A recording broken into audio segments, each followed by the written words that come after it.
अस्सलाम वालेकुम दोस्तों। आप सोच रहे हो ये कागज पेंसिल का मैं क्या करूंगा। आप सभी जानते हैं पाकिस्तान में इस टाइम है स्टार्ट चैंपियन कप, और चैंपियन कप में चाचा इफ्तिखार जो हमारे थे बड़ाऊ जिसका नाम है, उसने पहले ही मैच में क्या शानदार 50 लगाई है। मेरी तरफ से वो 50 नहीं है, मेरी तरफ से ये वो बोलते हैं ना बत्ती, ये वो है ये। और इसका जो मैं हशर करने वाला हूँ ये देखना, अभी आप लोग ये देखें।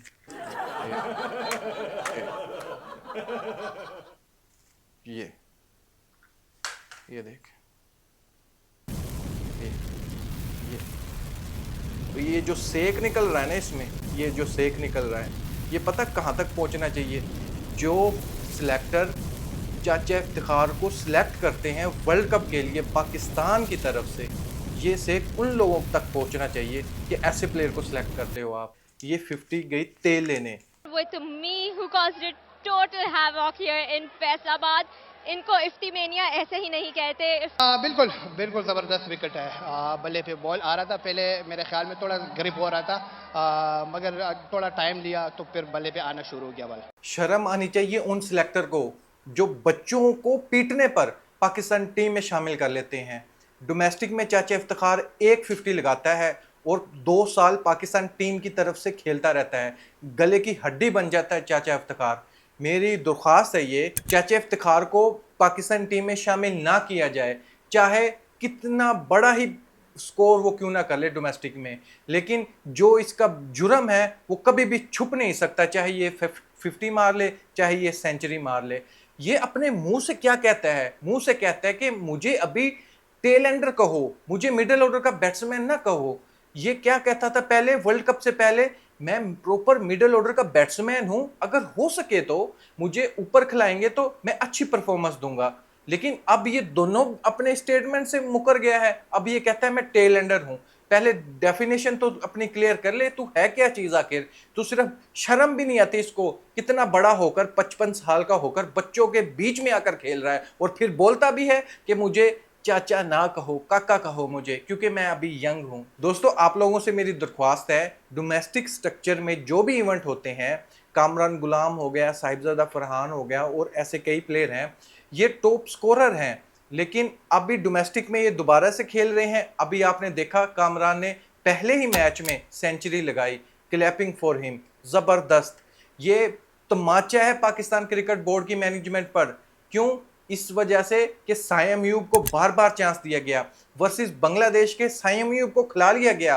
उसको पहले 32 मैचों में जो परफॉर्मेंस थी उसकी, टेस्ट मैच में भी 4 इनिंग में भी उसकी वैसी ही परफॉर्मेंस रही है, बल्कि उससे भी गंदी रही है। ऐसी पिचेस पर उसको सेंचुरी लगानी चाहिए, डबल सेंचुरी लगानी चाहिए, लेकिन नहीं, उसने फिर गंद ही किया। लेकिन कामरान गुलाम को चांस नहीं दिया गया, मीडिया की आवाज के ऊपर एक्शन भी नहीं लिया गया। कामरान गुलाम पहले ही मैच में मैन ऑफ द मैच रहे, सेंचुरी लगाई, और दूसरे जो प्लेयर थे जिसने अच्छी इनिंग खेली, एक्स्ट्रा ऑर्डिनरी इनिंग उसने खेली, वनडे को उसने T20 फॉर्मेट में कन्वर्ट कर दिया, क्योंकि पीछे से मैसेज था 300 रन से ऊपर बनाने हैं आप लोगों ने।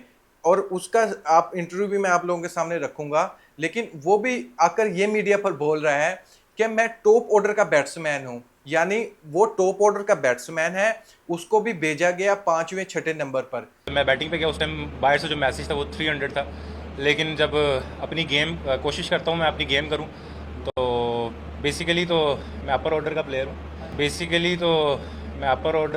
हूँ, देखें, यंग प्लेयर है, अभी उसको भी समझ जाना चाहिए, और दूसरे भी जितने भी पाकिस्तान के यंग ब्लड हैं उनको इस बात की फिक्र नहीं करनी चाहिए कि अगर हम टॉप ऑर्डर के बैट्समैन हैं, अगर मुझे टॉप ऑर्डर में चांस नहीं मिलता तो आपको जिस जगह पर चांस मिल रहा है उसी जगह पर जाकर आप परफॉर्मेंस दो। ये नुक्ताचीनी निकालना बंद कर दो। अगर कोई क्रिकेट प्लेयर में असल में बनता वही है जो हर सिचुएशन में खेलना जानता हो, चाहे वो टॉप ऑर्डर की, चाहे वो मिडिल ऑर्डर की, चाहे वो टेल एंडर की पोजीशन, कोई भी हो, उसमें परफॉर्मेंस देनी होती है, अपनी कंट्री को ऊपर लेकर जाना होता है। सिर्फ और सिर्फ इस बारे में नहीं सोचना चाहिए कि यार मुझे अगर ओपनर नहीं भेजा गया तो मैं तो स्कोर ही नहीं कर सकता।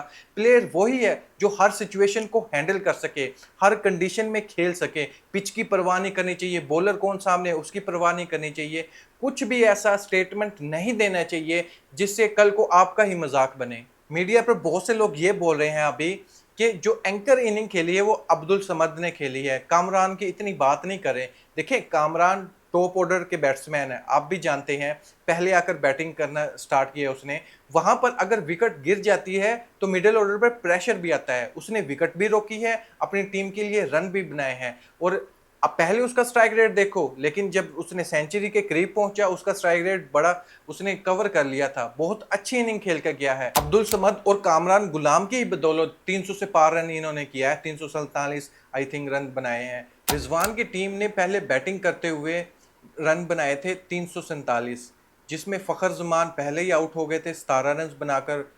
फैज़ान 34 रन बनाए 37 गेंदों पर। कामरान गुलाम ने 115 रन 102 गेंदों पर 112 के स्ट्राइक रेट से। रिजवान भी अच्छी बैटिंग करके चले गए, 57 गेंदों पर 45 रन बनाए। उसके बाद सलमान अली आगा सिर्फ 1 रन बना सके। चाचा इफ्तिखार जो स्टार्ट में मैंने बात की थी आप लोगों के सामने 50 रन किए। अब्दुल समद 62 रन बनाए। और पैंथर की टीम जिसके कैप्टन शादाब खान है वो सिर्फ 187 रन ही बना सकी और ऑल टीम आउट हो गई। सायम अयूब फिर नाकाम रहे। अब्दुल्ला 4 रन, अवैस 1 रन, उस्मान खान सिर्फ और सिर्फ 8, हैदर अली देखें फिर 2 run, Shadab Khan 4 run, Mudassir Khan 33 run बनाकर आउट हुए। इमाद बट ने अच्छी इनिंग खेली, 72 रन बनाए। उसामा मीर ने 21 रन बनाए। नसीम शाह ने अच्छी बॉलिंग की, 3 विकेट हासिल की 5 ओवर में 27 रन देकर। अकीफ जावेद ने 8 ओवर कराए 43 रन दिए, 3 विकेट हासिल की। शाहनवाज धानी ने 10 ओवर कराए ऑलमोस्ट 29 रन देकर 2 विकेट हासिल की।